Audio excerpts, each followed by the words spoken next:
Taskbar Hero is one of those games that just quietly sits on your taskbar doing its thing while you do yours. It's an idle battler RPG from Endgame Studio, and even though it looks small and simple at first glance, it actually has a surprising amount of depth with 6 different hero classes and a whole roster of pets that can completely change how your runs play out across 3 acts. And today, we're focusing on those pets, because unlike heroes, pets are always active once you unlock them, meaning they're constantly boosting your progress in the background. Some help you farm faster, some boost EXP, and others improve your loot drops in a big way. So in this video, we're going to break down every pet in the game and rank them so you know exactly which ones are actually worth chasing and which ones you can leave for later. I'm quickly moving on to the video, and I'm ranking pets in Taskbar Hero. Before we start, if you enjoy these types of list videos, don't forget to like the video and subscribe. Enjoy watching!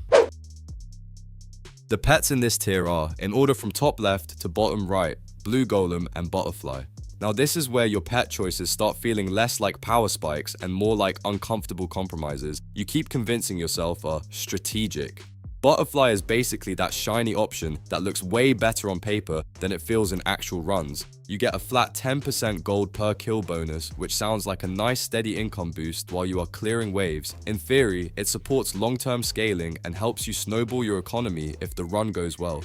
The problem is, Butterfly comes locked behind downloadable content, and once you factor that in, the value conversation gets a bit messy. You are paying extra for a pet that only offers a single economic modifier, and it is not even the strongest version of that effect in the roster. Watcher, which is completely free, already gives a higher 15% gold per kill bonus, which makes Butterfly feel like it is arriving late to its own party. So even if you like the idea of gold farming builds, Butterfly ends up being a hard sell unless you are specifically collecting everything or experimenting with different setups. It is not unusable, just overshadowed in a way that is pretty hard to ignore once you see the numbers side by side.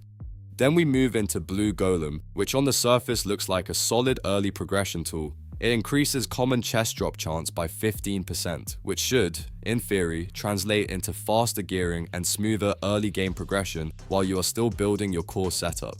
In practice though, common chests tend to flood you with low rarity items that mostly end up cluttering your inventory instead of actually pushing your build forward. And when you compare it to Bat, which provides a similar chest drop bonus but also adds experience gain on top while being easier to justify in most runs, Blue Golem starts to feel a bit one-dimensional. So in the end, both of these sit comfortably in that B tier space where they are not terrible, but they constantly get outperformed by either cheaper, more flexible, or more impactful alternatives. The pets in this tier are, in order from top left to bottom right, Sword, Watcher, and Burning Skeleton. You know that moment when a pet looks simple on paper, but somehow ends up shaping your entire run more than half the flashy options? Yeah, a tier is full of those quiet troublemakers. Sword is the most straightforward example of that idea. It gives a clean 15% experience gain, and that's it. No extra effects, no complicated triggers, just faster leveling from start to finish. It does its job consistently in every stage of the game, and that reliability is exactly why it earns its place here. Of course, it is not doing anything fancy compared to pets like Bat, which can stack multiple benefits at once. But Sword does not really pretend to be complex either. It is the kind of pet you pick when you just want your levels to come online faster without thinking too hard about synergies or setups. Then we move to Watcher, and this one is basically what Butterfly wishes it could have been in terms of gold generation. You get a solid 15% gold per kill, and unlike DLC locked options, this one is fully accessible without spending anything extra.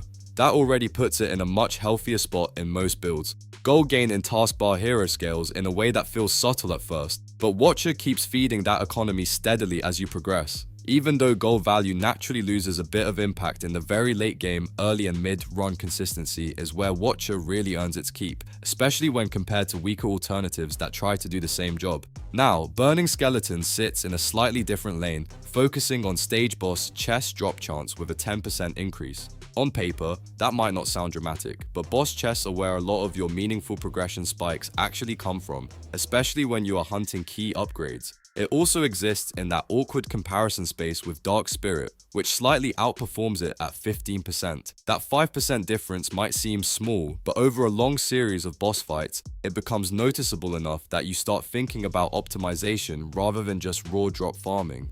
Even with that gap, Burning Skeleton still holds value as a practical and more accessible alternative when Dark Spirit is not available or not part of your setup.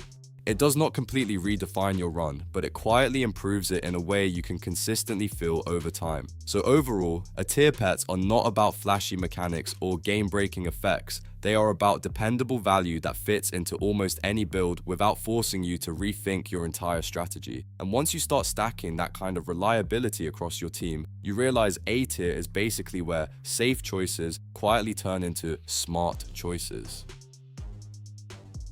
The pets in this tier are, in order from top left to bottom right, Bat, Dark Spirit, and Dragon. If there is one tier where the game basically stops pretending to be balanced and just starts handing out power fantasies, it is definitely S tier. Dragon is the first and most obvious example of that shift. It does not just specialize in one thing, it quietly takes care of everything you care about in a farming run. You get 20% common chest drop chance, 15% gold per kill, and 20% experience gain all at the same time, without needing any setup or condition. What makes Dragon absurd is not even the individual numbers, but the fact that it covers all three core progression paths simultaneously. While other pets force you to choose between economy, leveling, or loot efficiency, Dragon just says, why not all of them at once, and leaves no room for discussion. Because of that, Dragon stays at the top no matter what stage you are in. Early game, it accelerates your leveling and loot. Mid game, it boosts your economy and chest consistency. Late game, it still scales everything you are doing without falling off in any meaningful way. Then you have Dark Spirit, which is a much more focused but still extremely powerful option. It increases stage boss chest drop chance by 15%, and that might sound narrow until you realize how important boss chests become as you move into Act 2 and beyond. Boss rewards scale harder than normal loot, so every percentage point of improvement starts to matter more over time. That means Dark Spirit is not just a nice bonus pet, it is a long-term investment into higher quality rewards, especially for players who are pushing deeper progression rather than just farming early stages. And finally, Bat is the interesting one because it proves you do not actually need premium or rare options to reach top tier efficiency. It gives 10% common chest drop chance and 15% experience gain, which already covers two of the most important early progression systems in the game. What pushes Bat into S tier is how early you can access it, and how consistently it performs across an entire run. From the moment it is active, the experience boost starts compounding, and that alone can snowball your build faster than most single stat pets ever could. So in a way, S tier is not just about raw power, but about efficiency, scaling, and how many parts of your progression a single pet can influence at once. And these three basically define the entire meta of Taskbar Hero without even trying. The video ends here. See you in another video. Don't forget to subscribe.